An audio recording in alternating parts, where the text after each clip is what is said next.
Electrician. No, I totally agree. Yeah. So inshallah, we'll start now. Before we start, inshallah, next to you there is a QR code. We really need you to sign up there. We really need you to sign up there, inshallah. We may send you the hands out from the Sheikh. It has the summary of what the Sheikh says and the action items. Inshallah, we'll follow up on this. But without you signing up there, we'll not be able to know who attended, so we can share these hands out. Brothers and sisters, make sure, inshallah, to sign up. The link is there, the QR code is there. And the Sheikh, inshallah, will start now. We have the second section, and inshallah, followed by the Q&A at the end.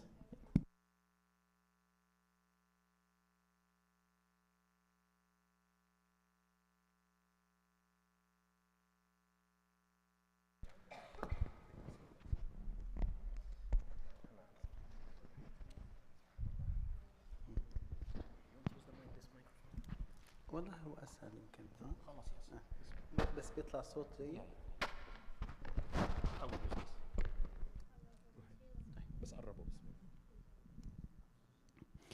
السلام عليكم ورحمة الله وبركاته. الحمد لله والصلاة والسلام على رسول الله وعلى آله وصحبه ومن والاه.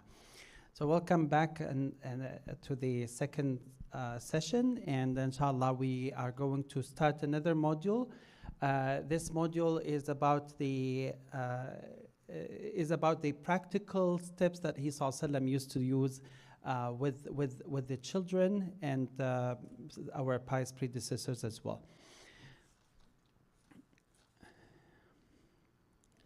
So I had the chance to look at how he ﷺ used to educate people.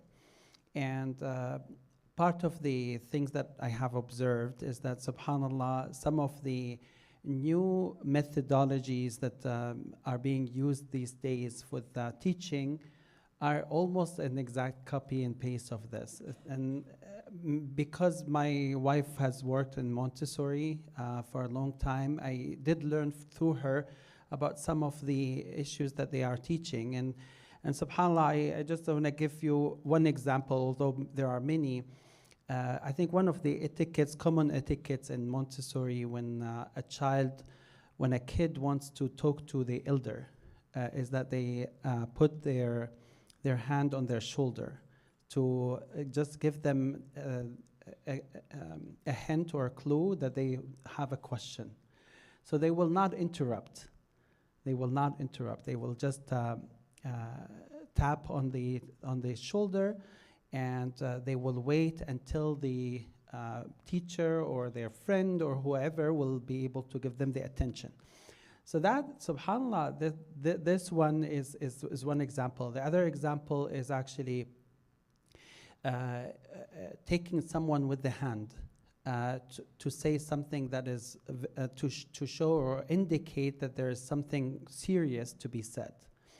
A third one is that how they deal with having kids of different levels to teach each another.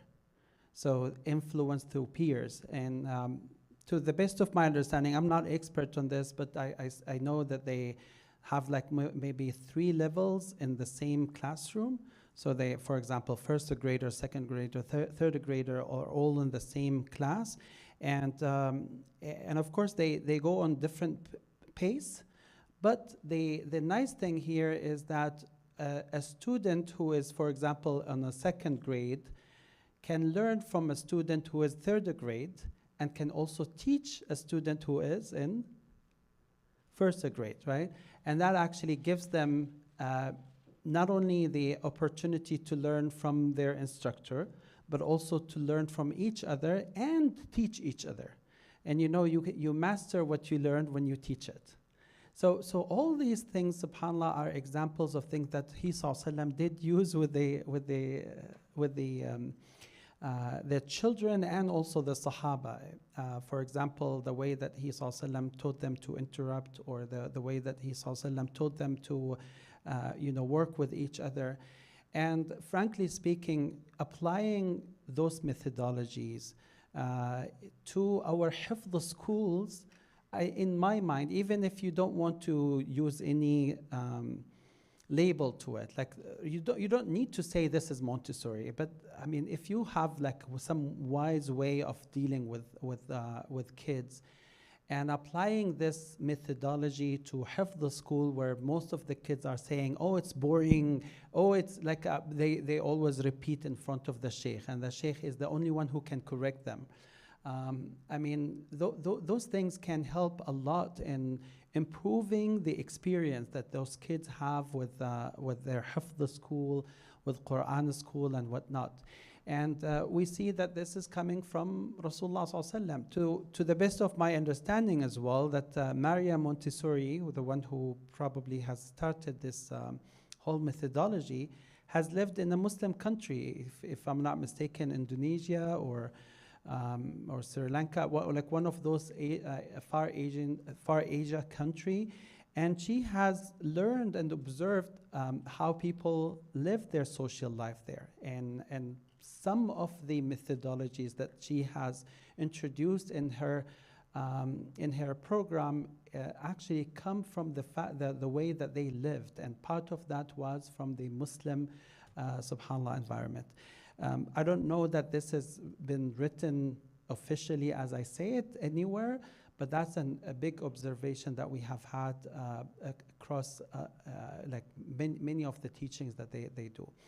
And inshallah, if Allah subhanahu wa ta'ala gives me a chance, we can put together things that come from Montessori and from other methodologies in teaching that show, subhanAllah, how the prophetic way of doing the education and nurturing and tarbiyah have, subhanAllah, proven to be the right way in today's time.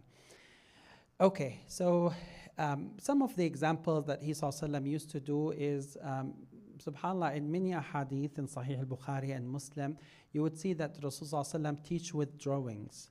Like, for example, when he was with his Sahaba and he wanted to show them what it means for a person to have a limited life, but always have a dream to do things that will go beyond their lifespan. Right? So he ﷺ was with the Sahaba. He drew a rectangle. And from within that rectangle, he drew a line that starts from the middle of it and goes outside of that rectangle. And then he drew some other things. And then he said to the Sahaba, what do you think what I have been drawing here? And they were like, only Allah and His Messenger know about it. And he brought their attention, and then he gave them that visualization of things. And then he said, you know, that rectangle that you see is the lifespan of a person. And that line that starts from the middle of the rectangle and going outside of it is their dream. They always have a dream way longer, way broader than their lifespan can allow, subhanAllah. And of course, I mean, many of us would say, I'm Syrian, and until now, alhamdulillah, Allah subhanahu wa ta'ala has blessed my father and mother with a healthy life. But until now, my father continues saying, inshallah, one day we will go back to Damascus. And I'm like, oh, when is this going to be possible? After all what has happened in Syria and all the damage and all that stuff. And still my dad in his 80s would say, inshallah, we'll go back to Syria. And so subhanAllah, the dream is always beyond the lifespan of a person. And this is just a simple example, and I do believe that every one of us has other things to tell about people that they have seen in their life, aiming so big in what they want, but they have a limited life, subhanAllah. What I'm trying to say is that this was one of the things that he ﷺ has taught to the Sahaba that has lived with them their entire life. That if he ﷺ were to describe this as everyone's life is shorter than their dreams, it's understandable. it's easy to do it, it's easy to understand it, and maybe sometimes to remember it. But the fact that he ﷺ made that drawing, and if you've opened Sahih al-Bukhari, you would see the drawing, that the Imam Ibn Hajar, rahimahullah ta'ala, who made the explanation, he attempted to draw it, and he wanted to show the drawing of Rasulullah ﷺ. So you would come to a conclusion where you see that he ﷺ meant that those Islamic teachings that are important, they need to be taken with full attention of the kids. So not only that they hear it, but also they see it. And sometimes they practice it with their own hands. So they can include multiple sensors in observing and learning about some new thing that they are getting. Rasul sallallahu alayhi wasallam also has I mean, there are multiple aspects about how he ﷺ would draw the attention of people. For example, he would not say something when others are talking. So, I mean, I always get this, fall in this trap when it is time for the prayer and I need to say something important about it, and then I go to call my kids and they are all playing. So I have to scream because they are screaming themselves. So I have to scream higher than them so that they listen to me and that they they understand what I mean. And almost in every time I do this, I have to repeat my words maybe 3 to 100 times until they realize what I'm saying. So I came to learn this etiquette from Rasulullah ﷺ in dealing with those, where he would say, I know you have a time of of engagement with something. Can you give me your ears for a moment? And he ﷺ, in Arabic, this is called istansatan nas. And you would find it in most of the hadith where Rasul ﷺ wants to say something important. The word that comes in Arabic is istansata an-nas, which means that he asked them to give him their attention before he says that. And unfortunately, our children, when they are, for example, playing or they are spending their time on something, and then we say, come to the prayer or come to the food, and their mind is not yet willing to understand what you're saying. And then you end up repeating yourself again and again. And then you would say, just like how any parent would say, how many times I have to tell you? Well, how many times you should go through the same exercise without learning that this is not the right way to do it? And again, those things are very little minor things that he ﷺ used to do with talking to the people, so that he ﷺ will get their attention and will get them to think about what he says. I did give the hadith of Abdullah ibn Abbas radiallahu anhu. Abdullah ibn Abbas, when he ﷺ passed away, he was younger than 18 years old, probably younger than 13 years old. And one of the hadith that we teach now at university level is Ya ghulam, inni u'allimuka kalimat, احفظ الله يحفظك احفظ الله تجده تجاهك. He ﷺ was on a camel, and he got Ibn Abbas with him on the camel. Most likely Ibn Abbas at that time was 11 years old. And he started to tell him, Ya ghulam, oh young man, I would love to teach you a few words. And see, subhanAllah, he didn't even start with the nasiha. He was like, Ya ghulam, a very nice way to address a young man. And then he would say, Inni u'allimuka kalimat. I would like to teach you a few words.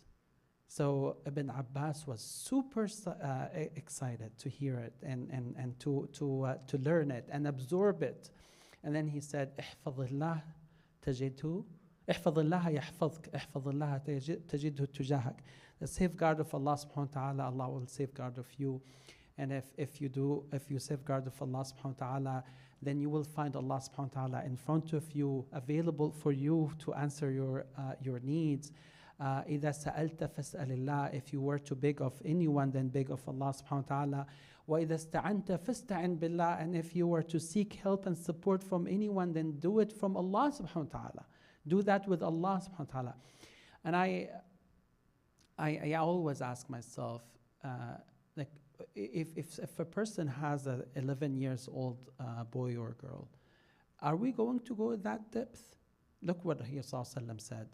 He said, اعلم أن الأمة لو اجتمعت على أن ينفعوك بشيء لم ينفعوك إلا بشيء كتبه الله لك واعلم أن الأمة لو اجتمعت على أن يضروك بشيء لن يضروك إلا بشيء كتبه الله عليك.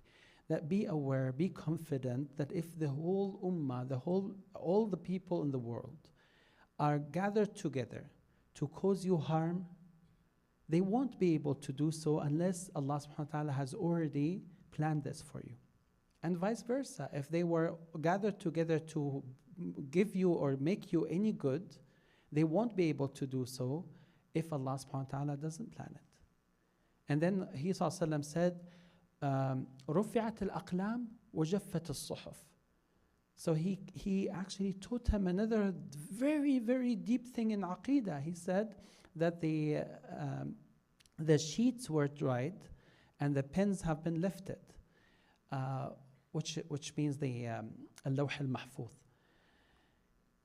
I mean, this hadith, to be honest, is something that they teach at a university level.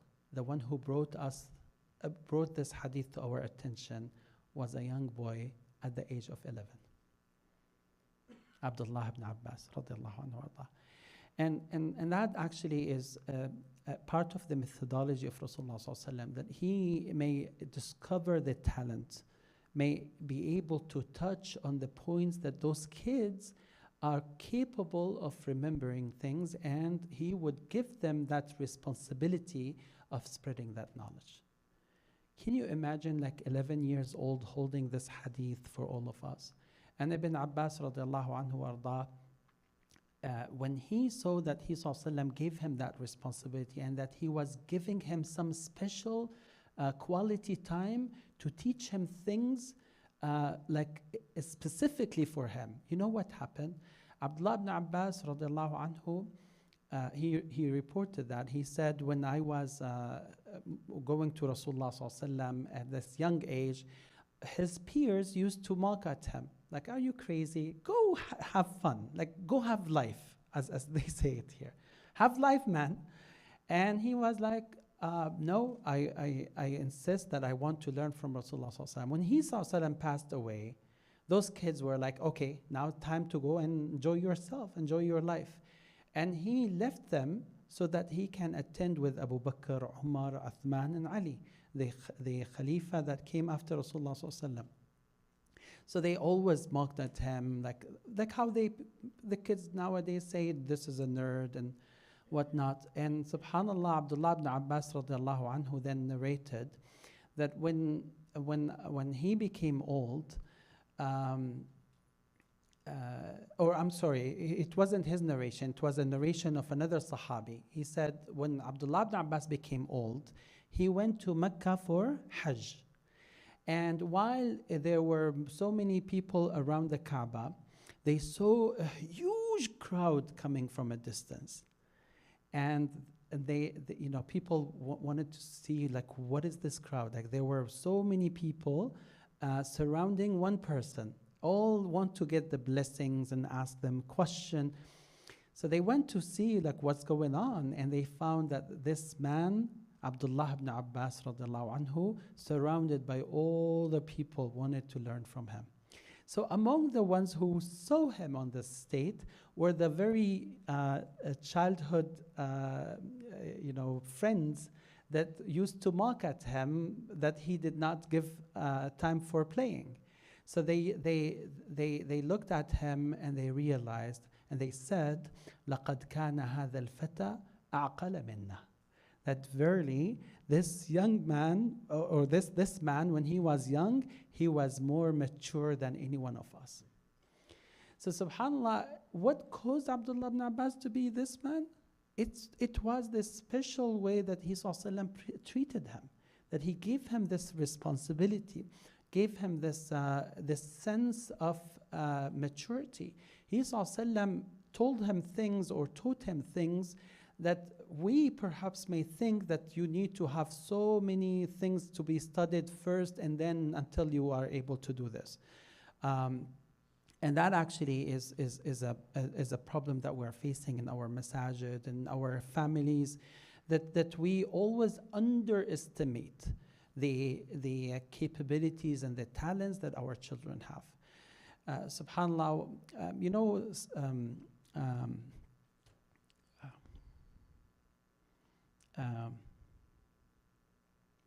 so, I mean, many people talk about this thing called ADHD. Okay, so attention deficit, ADH, and then yeah.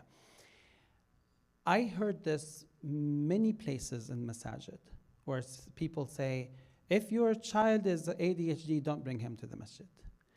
And subhanAllah, some of the most brightest students of knowledge that I have seen, they told me that at their early age, they were diagnosed as ADHD, and then their parents have took care of that on like what type of steps that they would use with them so that they can learn in a smooth way, despite the fact that they have this attention deficit or deficiency. And subhanAllah, they became among the most brightest ones. And I don't want to say names because this was said to me privately, but those ulama are among the most well-known scholars now that everyone knows their names. At one point in time, they were ADHD, diagnosed with ADHD. There's, what is this name of tawahhud? Anyone knows what tawahhud means? Autism, yeah. So autism is a spectrum, right? And some of those big ulama now, they had autism. They had autism, and subhanAllah, it gradually over time, the symptoms of autism has shrinked or has faded. But had it been that subhanAllah, that their parents left them as how usually the society deal with autism, they would have been destroyed. I have a friend who used to live with us in Ottawa. He had a son by the name of Ammar. Mm-hmm. And subhanAllah, his son had autism. My wife used to work with him on some therapy and teaching, and she found that, mashallah, very bright kid. It's just that the kid reacts to things differently. So people would think that he is not capable. So this man traveled to another place, to another Muslim country, and then I visited him there. So I asked him, how is Ammar? And he said, I'm sorry, we changed his name. I said, why? He said, we changed from Ammar to Muhammad. I said, why? He said, because when we moved back, people did not really realize or did not understand this autism and whatnot, and they were thinking that he was bad, like he had some difficulty in understanding and that he was disabled. So they used to call him Ammar al-Hmar. Ahmar in Arabic, unfortunately, they use it to mean someone crazy. Ahmar means donkey. So they used to call him Ammar al-Hmar. So he used to hate his name.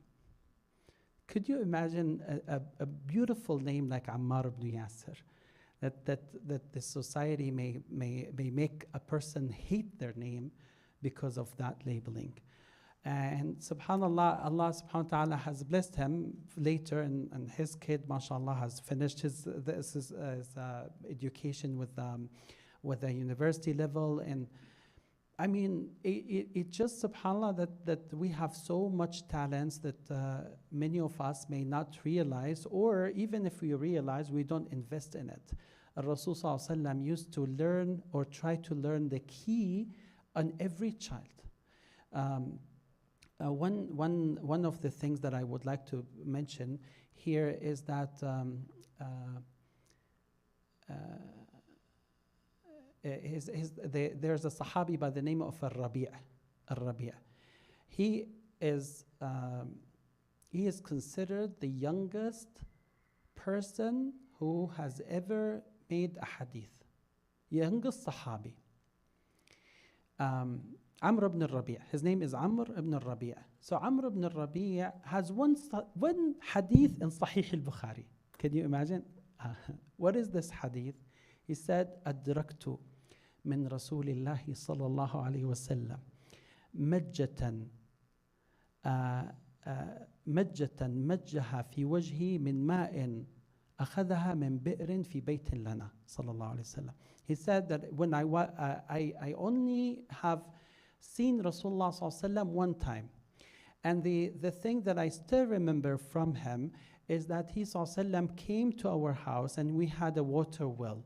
And he took some water and he splashed the water on the face of Al-Rabi', Amr ibn Rabi'. And he was kidding with him, sallallahu alaihi wasallam. And he said that this is what I remember throughout my whole life from Prophet Muhammad sallallahu alaihi wasallam. And apparently this young Sahabi, who was the youngest Sahabi, when he saw him, he realized that he loves playing with water. So he wanted to give him something that he can relate to. And that's where he splashed on his face that some water, and he remembered him towards the end of his life. So subhanAllah, and this is a hadith that many of the Sahaba have learned a lot of ahkam and rulings from. Who narrated this? He was about 6 years old. 6 years old.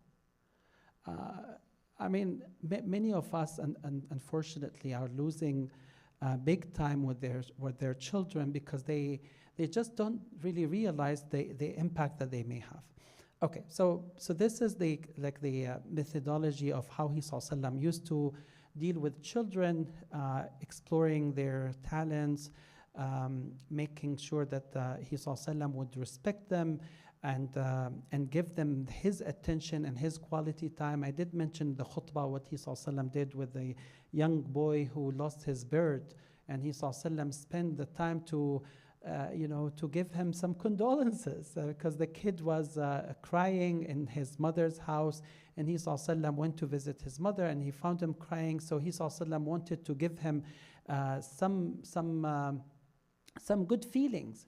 So he asked him, Ya Aba Umayr, ماذا فعل النغير? What happened to your bird, Ya Aba Umayr?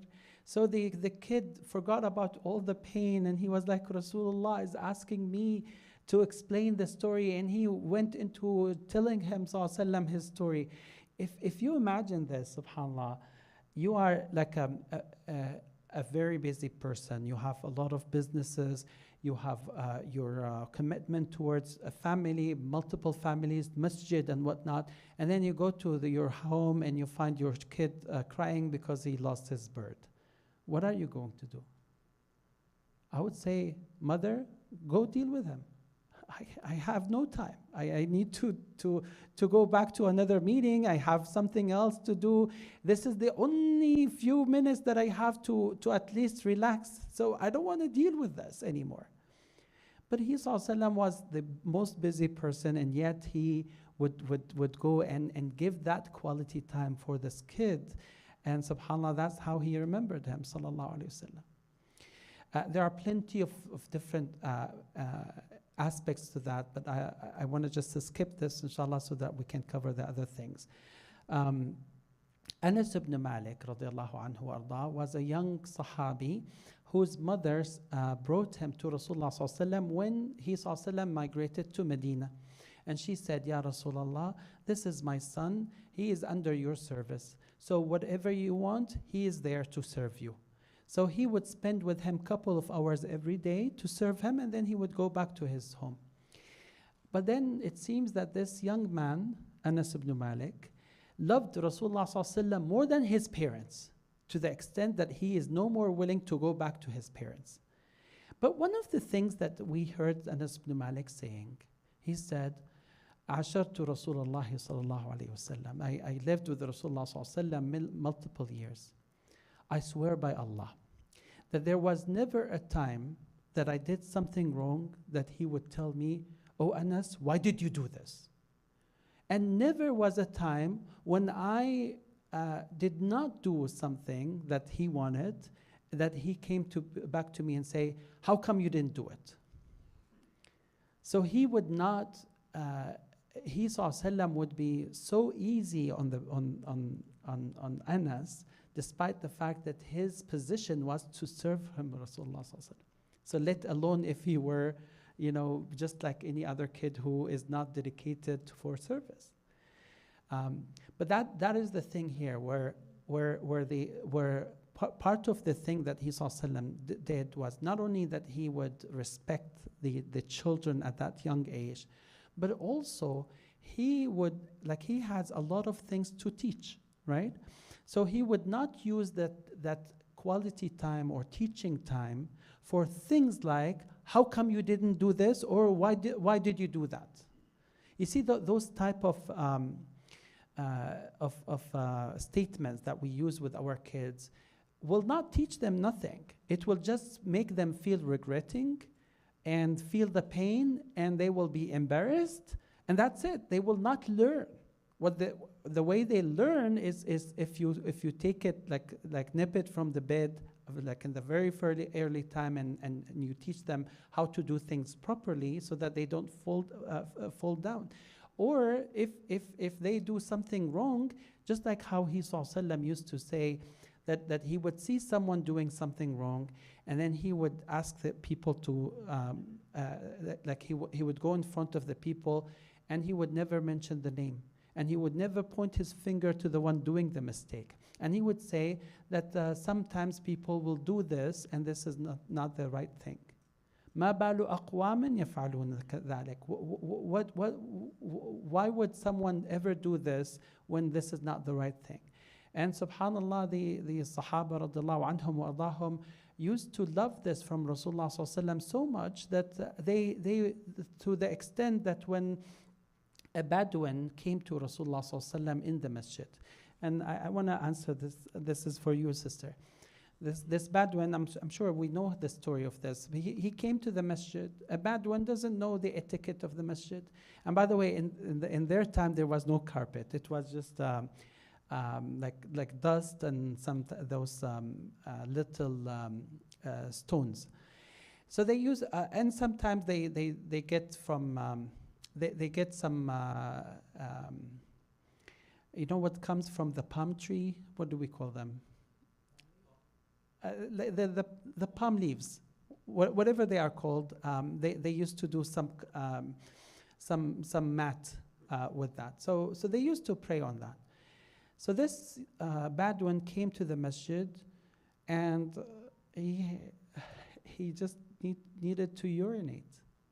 So in front of the Sahaba, he took like a position, and he started urinating. Just imagine a little one coming here and starting urinating. What's going to be the reaction? So Sahaba were frowning, and they were very angry, like this is the most pure place. He said, leave him, until he finished. And then when he finished, he was not paying attention, so he looked around, and he was like, everyone is frowning at him. And then he realized what has happened. And he realized that Muhammad ﷺ was the one who stopped everyone from doing this. And then when he finished, he asked people to bring water, a bucket of water, and throw it on that so that they purify it. So he came to Rasulullah ﷺ and made this dua. And this is just, this man only learned from Rasulullah ﷺ, or at least what we have heard about is only this one hadith. He came to Rasulullah ﷺ and said, Allahumma ghfir li wa li Muhammad. وَلَا تَغْفِرْ لِأَحَدٍ مَعَنَا أَبَدًا. Oh Allah, forgive me and Muhammad alone, and don't forgive anyone else. And subhanallah, I mean, that thing is what really makes those children welcome in the masjid, that even if they scream or yell or do something wrong, I mean, when the uncles are like, stop doing this, or I mean, that is the thing that subhanallah would last in their memories until they grow up and they decide not to go to the masjid anymore. Okay, so I'm done with this module. I want to go to the next one, but let's see. Do you have any question? Anything you want to say? Yes, sister. Go ahead. Go ahead. I have two girls, Uh-huh. age 9 and 8, and they're still kids, and their focus is limited, and their concentration too. I tell them before going to mosque that, we're going to be respectful, we're going to listen, we're going to sit down.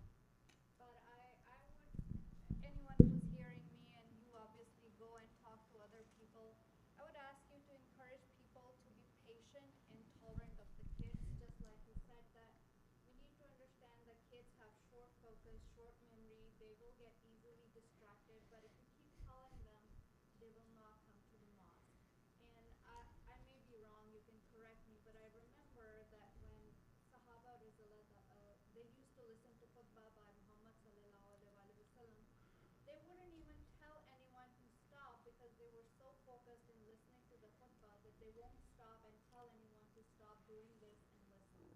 So this is something that we need to practice in every namaz and everything, that we need to keep our focus, we need to keep our concentration, be patient with the kids, be smiling towards them. If they're being mischievous, smile. We can gently direct them, but not be abrupt, and that's the Yeah. only way they're going to come to the masjid Yeah. and be happy with it. Absolutely. Allah Yazzik al Khair, sister. So she is emphasizing the fact that the community has to jointly work towards making the masjid the most welcoming environment for our kids. And this was the practice of Rasulullah Sallallahu Alaihi Wasallam, and every one of us has something to focus more on, like their ibadah and whatnot. And when he Sallallahu would pray and his two grandsons would climb on him, and he was the Imam, I mean, let alone anything else. I want to just give a short story, a real story that has happened in Damascus. So there was an Imam who is not happy when the people bring their children, then children will play around during the prayer. So every time he prays, he will ask people, please do not bring your kids if they are not able to self-discipline themselves or control themselves. So he went like this for years. So one of my friends went to go for prayer, and it seems that his wife was not at home, and it is time for Salat al-Isha, and he was like, okay, should I stay at home and pray with my little one, or should I go to the masjid and then get some screaming from the Imam and yelling at me that I have brought my kids? So he thought about it, and he came with a very smart idea. He said, okay, I will only enter the masjid after Iqama is being called and the Imam started Allahu Akbar. And as soon as the Imam says Assalamu alaikum, Assalamu alaikum, I'll grab my child and will leave the masjid. So he will not even get the chance to look back and see that I brought my child. So he thought he was smart, but he was not. So he took his child, and the Imam happened to use, okay, so there's this cloth that some men put on. It's called ghutra. It's like a scarf, but for men, right? So the Imam had this scarf, and he started the prayer just like how it was planned. He came in after he said Allahu Akbar, and he placed his kid next to him and went through the prayer. Apparently, when he went for sujood, this young boy left his father and he was looking around. The sad news was that he saw this scarf on the man, and he didn't he didn't really know about this scarf before, because it's not common in Damascus. So he thought that when the Imam went for sujood, that he was playing hide and seek. So he went to the Imam and he took off this scarf while he was in sujood, and he was like, peekaboo! And it was the end of prayer. That's it. The whole prayer was over. But I mean, that thing happens, subhanAllah, and unfortunately it's a cultural thing that we need to really raise awareness about, inshallah. Yes, go ahead. So, I mean, some of the times I've seen and people have commented, it's not because not to bring the children, because some of the parents just leave the kid to others. Barakallah fiqh. Yeah, that's absolutely true. So the brother is saying the parents have responsibilities as well. Then they need to be wise, and when they bring their children, that they at least will prepare them, just like how the sister was saying, that you need to be respectful of the masjid. Those are your, she or he would tell them about the guidelines. Of course, definitely. Yeah, it's a whole awareness to the entire community, and I do suggest that this has to be addressed from time to time, and it's never a one khutbah thing. This is like multiple khutbahs that you do over and over, and it has to be some other workshops, and there need to be a word of mouth that people will communicate when they get together and all that stuff, inshallah. Okay, so I want to now move to the other module, which is how we educate our kids to have the right Islamic teachings, inshallah. You know, subhanAllah, I think every one of us have come across examples where children may know a lot about Islam, about Quran, about Salah, but when it comes to their behavior, to their attitude, or even to their practice, there's nothing really reflecting what they know or what they have learned, which actually means that sometimes you blow in a balloon that has a big hole in it. So regardless of what you do, it's not helping. So how, if I ask, and I really want to get your opinion, what do you think the one thing that if you have implanted in your child, that you have achieved the most important thing in your upbringing of the children? What is one thing? I mean, you can tell me many things, and they are all important, but I want to say, if you are able to do just one thing, what would that thing be? What would be the most important thing that you have in a child that you are able to give him? Yeah, sister. The need to know your identity. Okay. Have a very good self-awareness. Need to know identity. Okay. Okay. What else? Yes, sister. Instead of looking at what would the other want, what would Allah want? Like, what would He want me to say? What would He want me to do? Like, even when drinking water, for example, how would He want me to drink my water? Okay. Okay. Like, in Okay. any action. So live in a way that pleases Allah subhanahu wa ta'ala. Sure. Yes. Huh? Conscious to Allah subhanahu wa ta'ala and having Allah in the life, present, and have a connection and a relationship with Him. Okay. I think Tawheed is the most important thing. Tawheed. Taqwa. Okay. Anything else? Yes. Realize we are small. We are basically nothing. Like, I had a class with my son, and they explained we are like a speck, and still Allah, He gives us so much mercy. But realizing it's maybe a rude way to put it, but you are nothing, and something so much bigger still cares for you and is in control. Like, why would we get upset for some things no work? It's out of our power. Like, why get upset about it? Why get angry on others? Right. Sure. Like, Sure. Anything else? Akhlaq.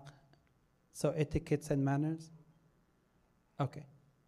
Okay. So, I mean, wallahu alam. I mean, all these are very important. But the thing that may last with your kids all the time, like for inshallah, and will be the reason for your kid to be guided, even if they go astray sometime, even if there are so many,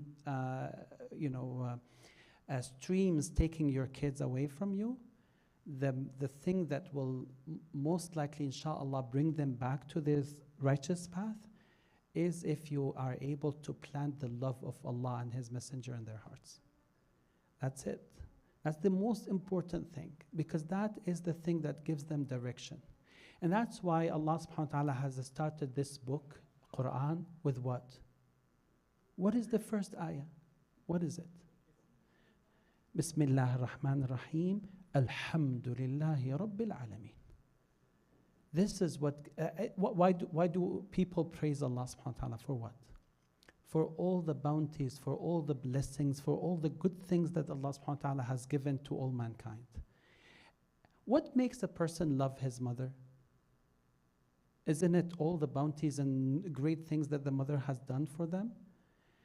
If our children are not able to realize that every bounty that they have, every great thing that they have, every nice thing that memory that they have is because of Allah subhanahu wa ta'ala. If they cannot realize this, in no way they would love Allah.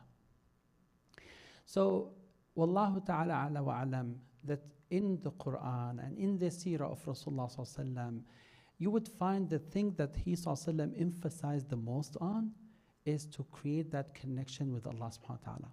And by the way, love to Allah precedes khushu' and khashya. Because you need to have some love before you fear.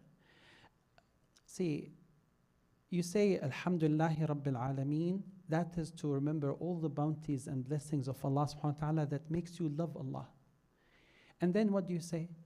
Ar-Rahman Ar-Rahim. That's what brings hope in your heart that Allah subhanahu wa ta'ala will be merciful with you and will do nothing that will harm you, inshallah, as long as you are not causing that for yourself.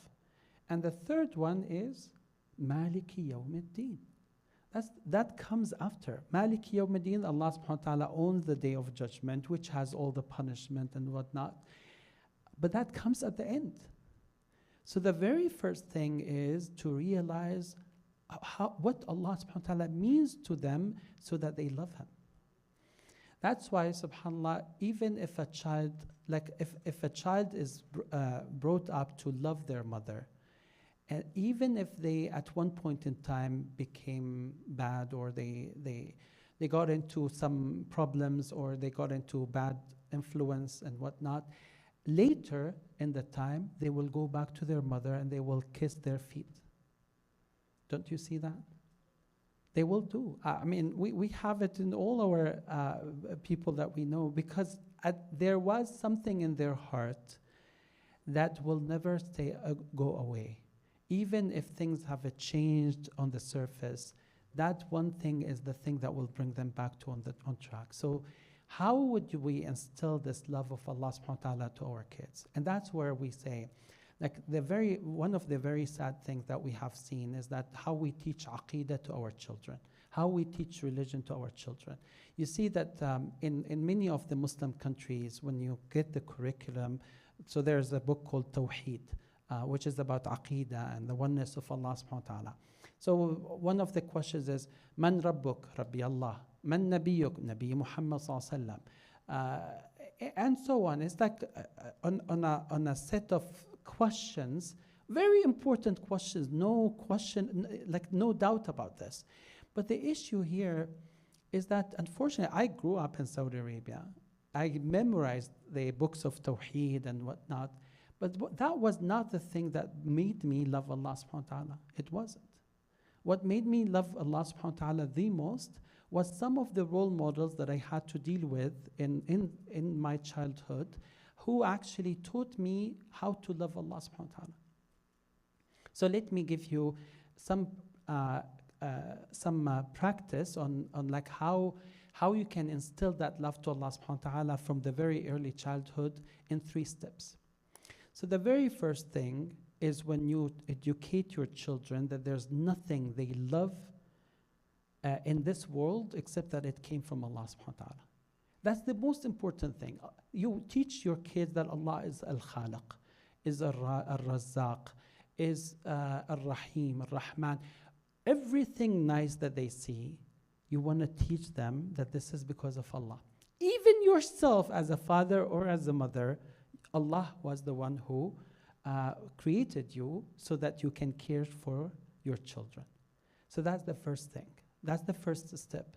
Making them know and understand the bounties of Allah subhanahu wa ta'ala so much so that they feel everything good is coming from Allah. And this is in the core of Aqeedah.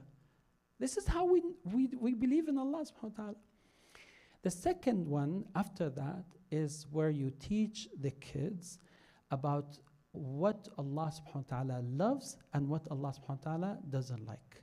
So for example, you teach kids that Allah subhanahu wa ta'ala loves you to be pure and to be truthful and to be always a high achiever.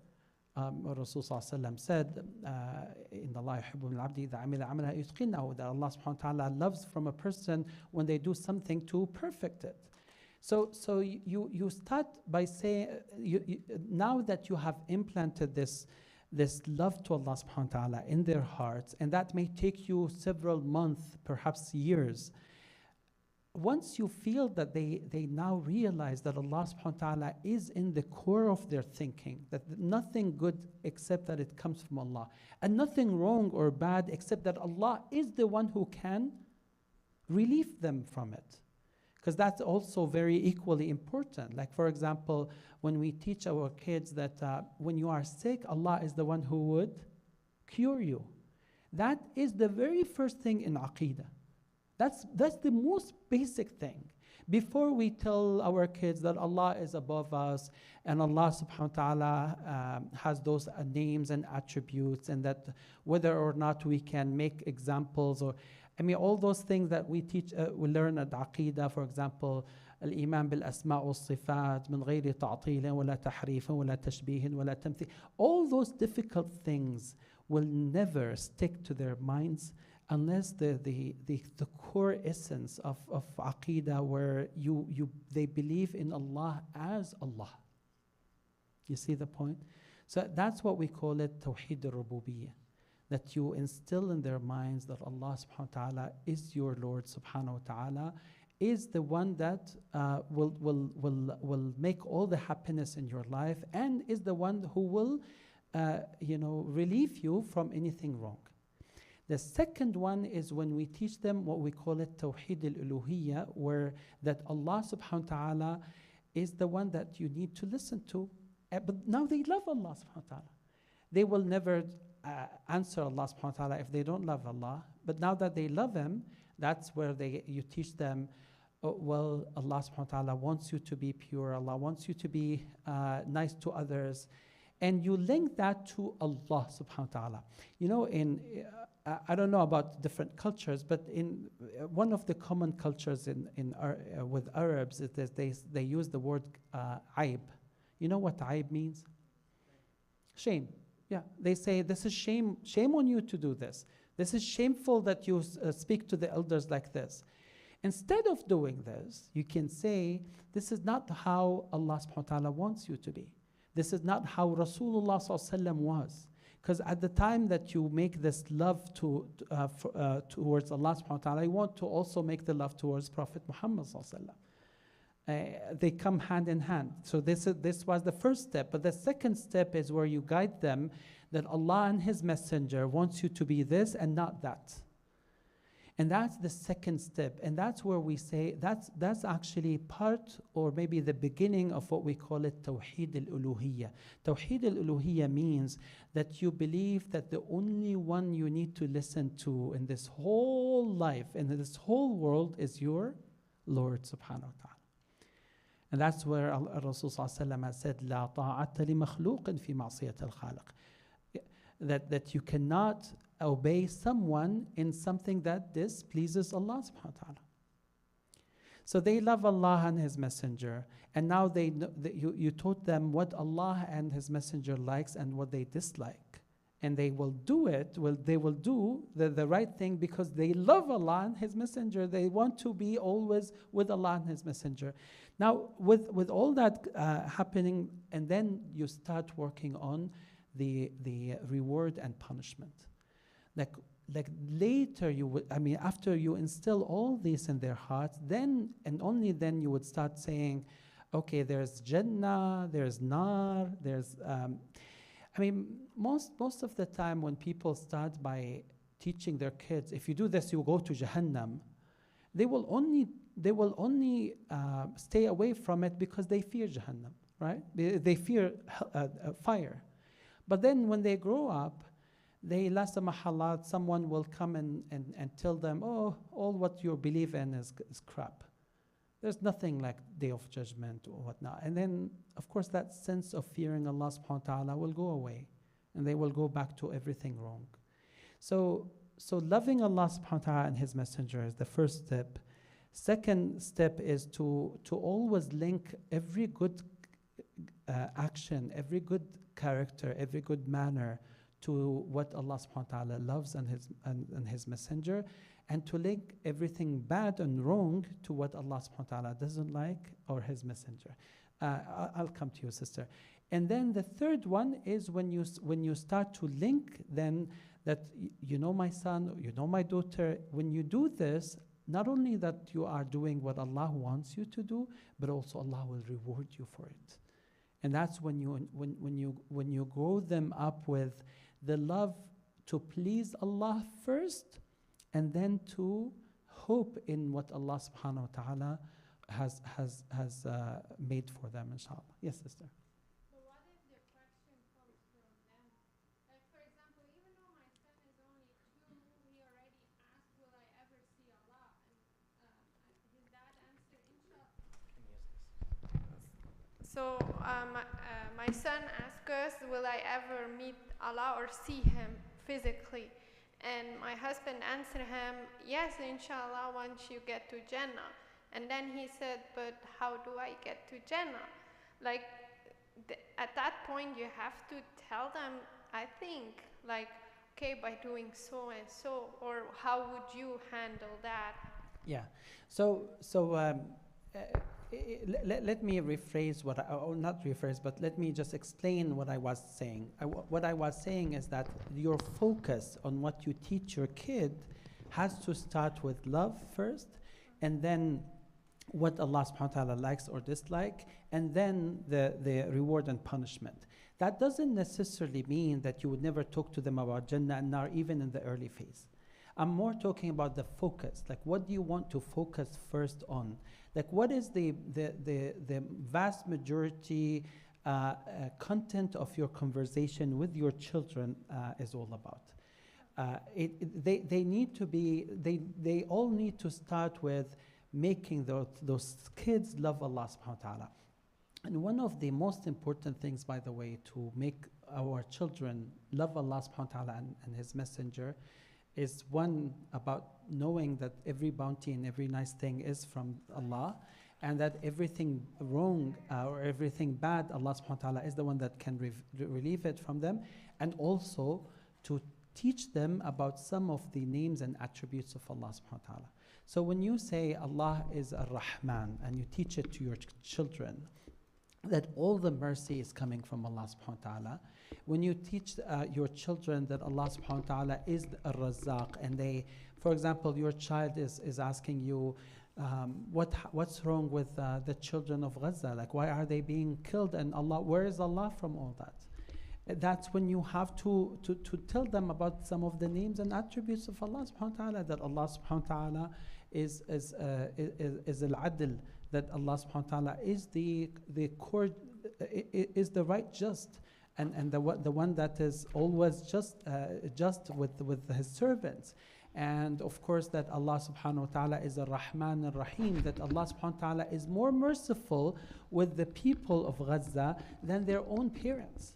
So those are the things that really are very important to instill in their hearts, the names and attributes of Allah subhanahu wa ta'ala that can relate to things that they are seeing and exposed to, inshallah.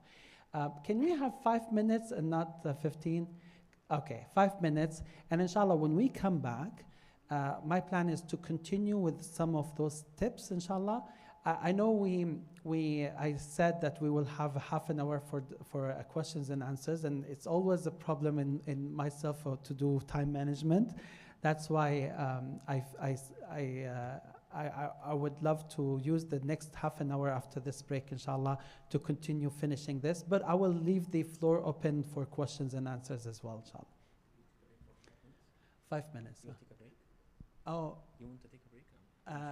it's up to them. If they don't want to take a break, I'm fine. Nadia, go ahead. Are we fine with just continuing without a break? Anyone wants to take a break? So we need to finish by 5. We need to finish by 5, so we only have 20 minutes. Can we just continue? Yes. طيب, alhamdulillah. Okay, great. Jazakallah khair. Big relief. Okay. Now, I talked about Aqidah. Let me just talk now about how you instill the love of hijab, covering up especially for the girls, and how we do the tahara, salah, and the Quran, or the love for the Quran. So once we have this love of Allah subhanahu wa ta'ala and the Messenger in their hearts, that's where we can build everything on top. Like, for example, that Allah subhanahu wa ta'ala loves us to be pure, and hence they would love to do just like how Allah subhanahu wa ta'ala wants. By the way, everything I'm telling you has been tried in more than one masjid in Maryland, alhamdulillah. And we managed to use that for about 3 years, consecutive years, with children. And one of the things that I tell you, alhamdulillah, by the grace of Allah subhanahu wa ta'ala, is that kids are going back to their homes, teaching their parents how to pray and how to make wudu. And they are not accepting any of their parents not to do the right thing on wudu and tahara, on wudu or salah. Because when they come to the masjid, we had this program where we teach them. First, we taught them about why they love Allah subhanahu wa ta'ala and who Allah means to them, and then what Allah likes and what Allah doesn't like, and then how they can do how they can learn about the reward and punishment. And then, of course, all the teachings will actually build on top of these. How Allah subhanahu wa ta'ala wants us to be pure, how He sallallahu used to do his prayer, his wudu, and so on. And of course, the Quran for them now is the words of Allah subhanahu wa ta'ala. I mean, those kids, if they have the right methodology of how they recite Quran, and at the same time they understand some of the basic meanings of Quran, and thirdly, that the Quran is really being taught to them as what Rasul sallallahu alaihi wasallam loves the most, then wallahi they would love it a lot. I give you one example. Rasul sallallahu alaihi wasallam has said in authentic hadith, إذا وضع القرآن في إهاب ثم ألقي في النار لم تمسه النار. This is authentic hadith. The hadith says, if you were to put the Quran in a piece of in a cloth made of leather, and wrap it with a cloth of with a piece of leather, and you throw it in Jahannam, then fire will not touch the Quran. Of course, people may think about this on a physical sense, and they think, okay, well, let's make an experiment. This is not what He ﷺ meant. What He ﷺ meant was that if Quran resides in the heart of a believer, Allah will never punish them in Jahannam. When your kid know this, and we did it with the kids, wallahi, alhamdulillah, we did this after school Quran program, and we got 75 kids registering and not willing to go to stay at home when they have a session at the masjid. We don't have this huge masjid, by the way, like yours. I think ours is like half or even less than half. But the number of kids who were so excited about this was amazing, subhanAllah. And in addition to that, that they are bringing that back to their homes, teaching their parents what the parents should have taught them at the early age. Okay. Now, I want to emphasize on the importance of having a role model and a hero in the minds of your children. You know, this word hero is very important for their kids, and especially at certain age when they start to identify themselves and try to find where their identity should be. Most of us have the habit of telling stories about Sahaba, which is absolutely important. This is very important because you want your children to love Sahaba, to know their Sahaba names. I used to work at a school called Al-Huda School in Maryland. I still remember that time. One of the teachers next to me was Muhammad al-Sharif. Do you know Muhammad Sharif? He was the one who started Al-Maghrib Institute, and then he passed away, rahimahullah, in Dubai.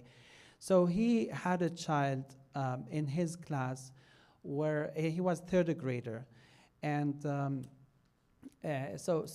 they were all asked to write their wish or their dream of who they will be in their future. So everyone went home, and he worked with his parents to write something on a piece of paper so that they can give it to the instructor the next day. So he saw, like, I want to be a medical doctor, I want to be an engineer, I want to be a pilot, and all those different things, except one boy. He came without even consulting his parents, and he has in his piece of paper, I want to be a Sahabi. So Muhammad Sharif, Jazallah khair, made a meeting with his parents. So he asked them, so what made your son say, I want to be a Sahabi? So the father said, every single night before they go to bed, I give them 5-minute story. And they are all about Sahaba. And every time I tell them, they like it, and they sleep so happy with it. So he made in their minds that your heroes are the Sahaba. So that was the thing that brought this guy to say, when I grow up, I want to be a Sahabi. He thought that Sahabi is like a profession or something, but subhanAllah, that's how you grow them up. Now, unfortunately, our children heroes nowadays are those celebrities. If you heard about Andrew Tate, fortunately, is a hero to many of the Muslim kids, at least in the past 2 years. Maybe things are started to change right now, but in the last 2 years, he was the top hero for most of the Muslim kids, even before he claimed to be Muslim. Okay, let me ask this. Does anyone here know and doesn't know who, anyone here doesn't know Andrew Tate? You don't know? He's Muslim now, but he's not a hero. He's not like celebrity because of Islam. He's hero or celebrity because of all the other things. He drives Bugatti. He has muscles. He has all those piercing and tattoos. He makes this cigar that goes all the way. He is very confident when he speaks up, and like he has a charismatic kind of whatever it is. May Allah subhanahu wa ta'ala guide us all, Ya Rabbi, Ameen. And I ask Allah subhanahu wa ta'ala to guide him as well. But regardless of what he's doing now, at one point in time, even before he became Muslim, he was the hero of most of our kids. And the reason for that is because he managed to bring masculinity at the time of feminism. Like every place they are pushing for feminism. So the boys got very much pushed to the level that they just want someone to follow. So this man came to bring masculinity. So he corrected the wrong by another wrong. He didn't and I started to hear some families where they say, Wallahi, every single day I have a fight between my boys and girls because of that android scenario. Because they wanted to show masculinity through things that are not even Islamic. Muscles, tattoos, cigar, wine, confidence with arrogance, not confidence, I'm sorry, arrogance, all that stuff. So what I'm trying to say is that planting the heroes in the minds of our children from an early age, especially with Sahaba, is crucial. But it's not enough, because you want them to also have heroes and good role models that from the existing ones. Fortunately, very difficult. But I can give you one example. Anyone heard about a sheikh called Abdurahman al-Sumit? Anyone heard about Abdurahman al-Sumit? Yes. Abdurahman al-Sumit is a doctor, a medical doctor, who is originally from Kuwait. Kuwait, one of the most rich countries in the world. Like the income for every person is very high. So this Abdurahman al-Sumit went to Canada. He did his medical doctor degree, and he went back to Kuwait. As a medical doctor, he can make a lot. But he chose to make da'wah, and he chose to go to Africa for that purpose. So in Africa, mashallah, he used to go between jungles. He wasn't like the five-star hotel da'iyah. He was not like the celebrity that we see nowadays. They fly them in first class, and then they go into the best hotels, and then they will make a marketing for his lecture, and then people will travel to only to see him. No, he used to go by himself along with his wife from jungle to jungle, from a village to village, so that he will go to the people. He will endure all the difficulties and actually face a lot of diseases because of that. And you know how risky it is, especially for someone who never grew up in that area. SubhanAllah, the minimum, the least statistics says that over 4 million people have accepted Islam because of this man. 4 million people through Dr. Abdurahman al-Sumit. When I mentioned his story as a whole in one of the functions that we had, the kids were like, I want to be Dr. Sumit. Because we're not talking here about a sheikh, alim, or a scholar. We're talking about a person whose whole thing was to bring medication, bring some soft feeling, and also bring some hidayah and guidance to the people. Over 4 million. One of his stories was that he would go to a village where they are all non-Muslims, and he would set to introduce himself along with his wife. We're talking about Kuwaiti person, and in that incident, the wife of the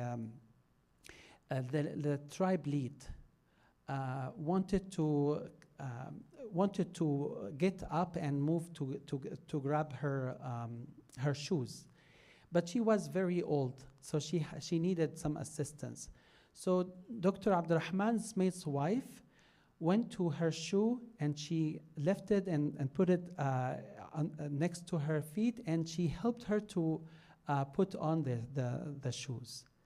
When she saw this, and they had this very bad image about Arabs, especially those who come from the Gulf, and she was like, are you Kuwaiti? Are you from that place? She said, yes, but I'm Muslim.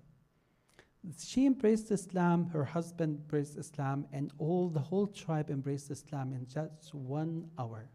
That one day, in that 1 hour that they saw this. It wasn't really that he was preaching, it wasn't really that he was giving da'wah or teaching halal and haram.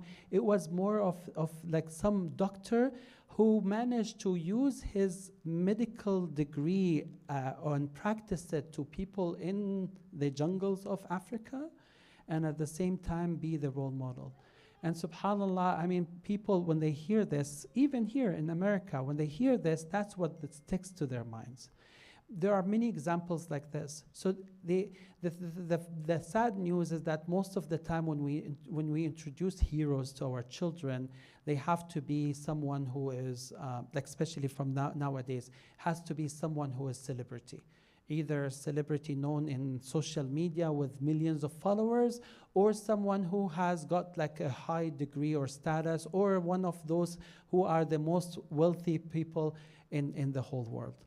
Okay. Now, two more things and I will be done, inshallah. Arabic language. Arabic language is one of the most important things that we need to give all our kids regardless. By the way, I'm not talking about Arabs versus non-Arabs. I'm talking about pure Quranic Arabic language. Arabs in nowadays, they just do not understand Quran. I tell you from now. Ask any Arab kid, what is غاسق إذا وقب, they will not know. They will not. Almost 99.9% they will not know. Ask them, what does the النفاثات في العقد mean? They will not know.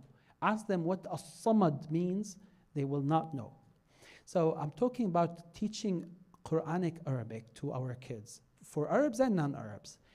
This is one of the most crucial things. And one of the experiments that we have done, alhamdulillah, and it worked wallahi wonderfully nice, is that we used to take the words of Juz'a Amma and use those words in our daily language. Just like how when, for example, Urdu speakers, when they speak about technology, you would find between Urdu words some English words, right? Similarly, Arabs, when they speak about something in technology, they would use English words between their Arabic words. What I mean here is that use those vocabulary words from Juz'a Amma in your own statements, regardless of what language you're using. I give you a very easy example. You know Surah Al-Adiyat?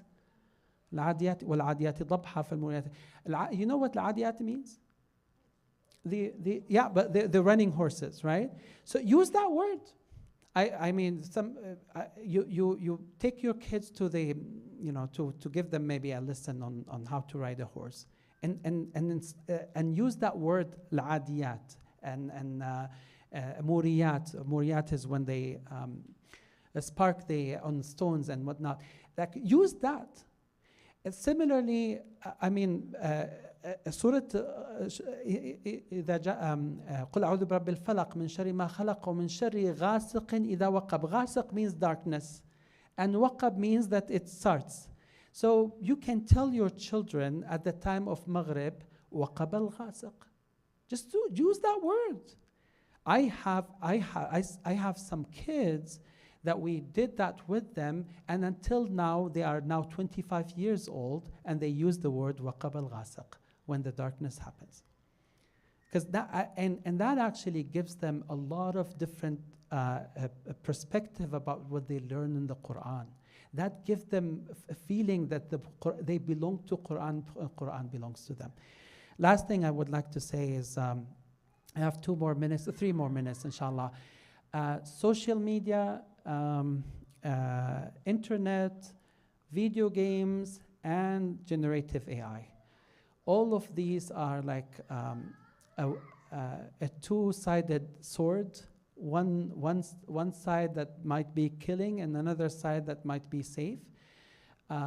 It is an absolute necessity that our kids have to know how to use them properly. Because regardless of what you do, I mean, many parents decide, okay, no social media for our children, or no ChatGPT for our children, or no more internet to our children. I mean, they can do that for some time, but there's no way that they can continue their whole lifetime. So if it will be much better for you to teach them how to use them at an early age, so that when they grow up, they will only use them for halal purposes or for some great purposes. The problem here is that many parents are not equipped enough to know how to use the social media in the right way. And the social media, to the most part, unfortunately, are not good. Like, I challenge anyone who would open an account in Instagram on the phone app or on their laptop, except that in every single time they open it, they will see something haram. I challenge. Because you will see some friend has put a post and it has something haram in it, right? And of course you can swipe it, you can change it, but you will have to see it, right? So the more you see of this, the more this becomes a regular pattern in your mind. And that actually is very bad to our children. So there are plenty of things that some scholars have talked about of how, and by the way, this is not only Muslims, even non-Muslims have this very concern that how we can educate them on the best usage of those new technologies. ChatGPT is coming now. My expertise is in machine learning, and so this is my area. And nowadays we see that many children, unfortunately, are using ChatGPT to create their homework or assignments or to write projects and whatnot. The sad news is that not only that they are now over-relying on ChatGPT, but also ChatGPT is just a reflection of what the internet has. And that internet is so much biased. You can try it. Just ask ChatGPT about things related to Palestine and see what the answers are. So unfortunately, our children are taking the input or the output from ChatGPT as if this is the right knowledge, the ground truth for them. And you are not aware of what they are getting. So that's very problematic. This is much worse than what they are getting from the public school, because the internet is really horribly biased. And even the ChatGPT itself, there's the model, there's the algorithm, and on all, there are a couple of things that will even be biased on like what everyone can expect from them. So I think the two reminders here. One is that I love this. Your children's use of those new technology is what we consider in Sharia as khalwa. Don't let them have khalwa. You know what khalwa means? When a man and a woman, a foreign woman, sit together without anyone with them, we call this khalwa, and it's not permissible, right? Like a man and a woman who are not family or not married, if they sit together in an isolated area, it is called khalwa, and it's not permissible because that will bring some desires. Now, consider that your children's work or interaction with the internet, with the social media, and with the Gen AI as khalwa. So you need to be careful that they will not be alone with them. Of course, you should never prevent them from using them, but let them use them in front of you so that at least they have some sense of self-monitoring, self-correcting themselves. And the second one is that educate yourself about how to use it properly so that you can enable your children, inshallah, to use it properly. I want to conclude here by just reminding with the two triangles that we learned. You need to make perfect house, perfect school, and perfect masjid environment. And always in your whole lifetime, you need to take all the measures and do the best of what you can, inshallah, towards their nurturing, their education, their upbringing. You need to have sabr jameel, and you need to have dua. May Allah subhanahu wa ta'ala bring our children in the best shape that pleases Him, and may Allah subhanahu wa ta'ala enable us to be the best parents. Allahumma ameen. Jazakum Allahu khairan wa sallallahu ala nabiyyina Muhammad wa ala alihi wa sahbihi. Any question for the Sheikh before we conclude, inshallah?